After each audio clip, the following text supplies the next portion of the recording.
What do you do if there's a threat of being sanctioned for not taking your child into school?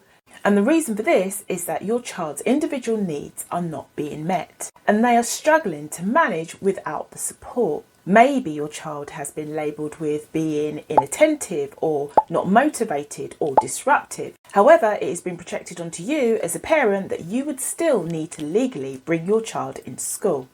To ensure that everything is clicking like clockwork, it is emphasised that by bringing a child into school, there is the opportunity to learn and have access to subjects being taught such as maths, English, science, music. There's an opportunity to build skills such as taking turns, sports and experimenting, as well as the opportunity for social interactions such as clubs and school trips. And by doing so, pupils are rewarded. And this is reinforced in the form of good attendance, academic achievement and competence. However, if your child doesn't attend the setting that doesn't meet their needs, there is the possibility of being sanctioned or fined. And in the worst case scenario, a child may fall behind or be labelled, creating a gap between opportunities for them in the future. You would hope that this would entice some matter of urgency, of recognition and meaningful action towards accessing the right special educational needs support to make it fair. But instead, it leaves me questioning, is this demonstrating fair practice? So in this video, I'm going to talk about what indicates whether a child seeking special educational needs or in receipt of special educational needs is failing to thrive within their education, and then discuss why we as parents need to stay empowered to advocate for our children as a result.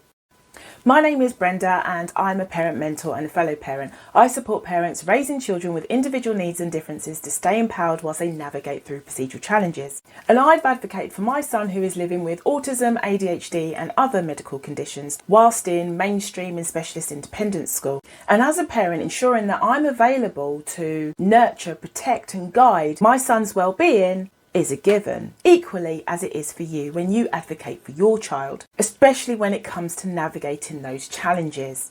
And navigating this special educational needs journey is a whole different kettle of fish in regards to the welfare of a child.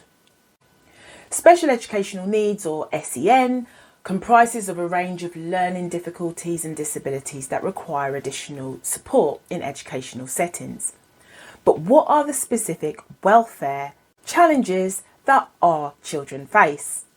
So I'm going to explain to you the experiences that I had when it came to key welfare challenges, and hopefully to give an idea, if you come across these challenges, what to look out for. And the first one was a lack of resources, and because of this will leave a child in receipt or seeking support of special educational needs at a disadvantage. And the other thing is inadequate training for staff. Educators may not receive sufficient training to address the unique needs of a special educational needs student, impacting their ability to provide effective support. And as a parent, this was something that I observed. And despite there being a knowing that this would be the case, it didn't make an impact on action being taken towards supporting my child, in some cases to access support.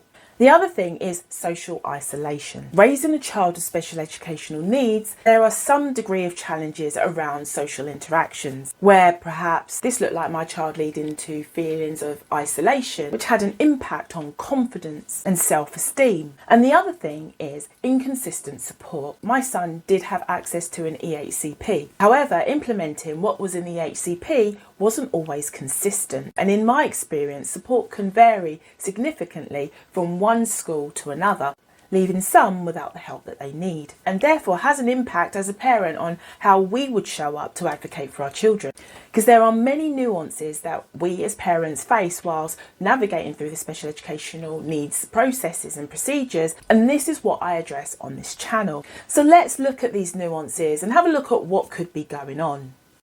An example could be where a child doesn't feel emotionally, physically or mentally safe to go into school. This could be for a variety of reasons. It could be difficulties keeping up, sensory sensitivity issues. I know firsthand how difficult it can be to actually get a child into school, and supporting my son to get to a place where he feels safe to feel that he can actually go in and manage school. And if I'm being honest, there's been times where I have sent him into school and I had been concerned about his welfare.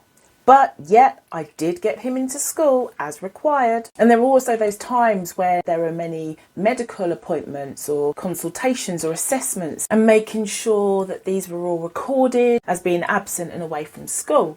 And there's been times where, despite advocating for him to ensure that his voice had been heard, it still had resulted in a lack of action. And this is sad, especially when you know your child's well-being is in jeopardy. And for me, this was around my son's anxiety.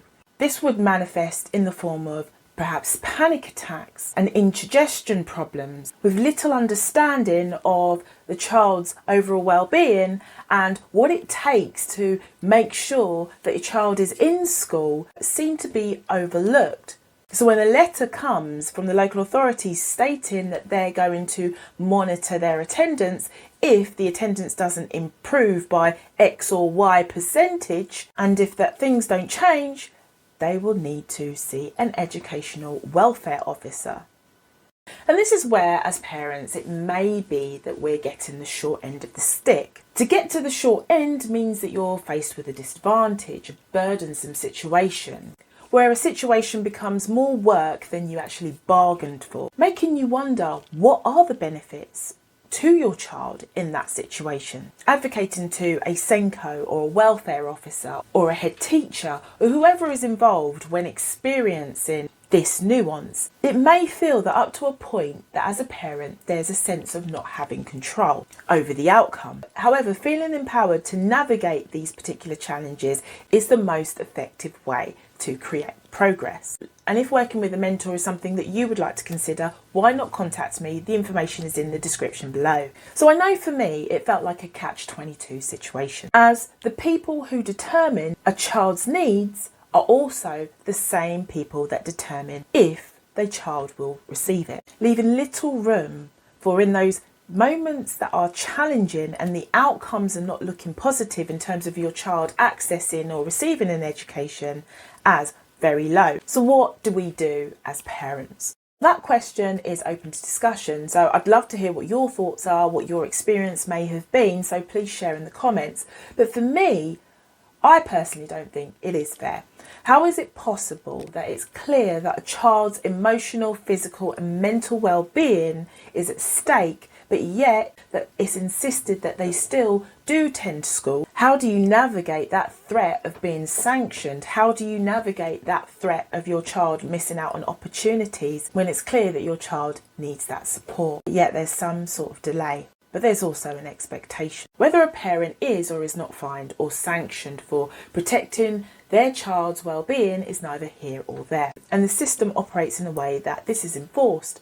As highlighted on this channel, there are so many different nuances. Whether you're raising a child with autism or ADHD, and being in a position to represent their views, wishes and feelings so that they have the best chance to succeed is essential. But how you do that is completely up to you. So if you're experiencing a particular nuance, perhaps whilst your child is currently at school, why not take a look at this particular playlist? If you're going back and forth with different communication where you're starting to feel stuck, why not take a look at this video here?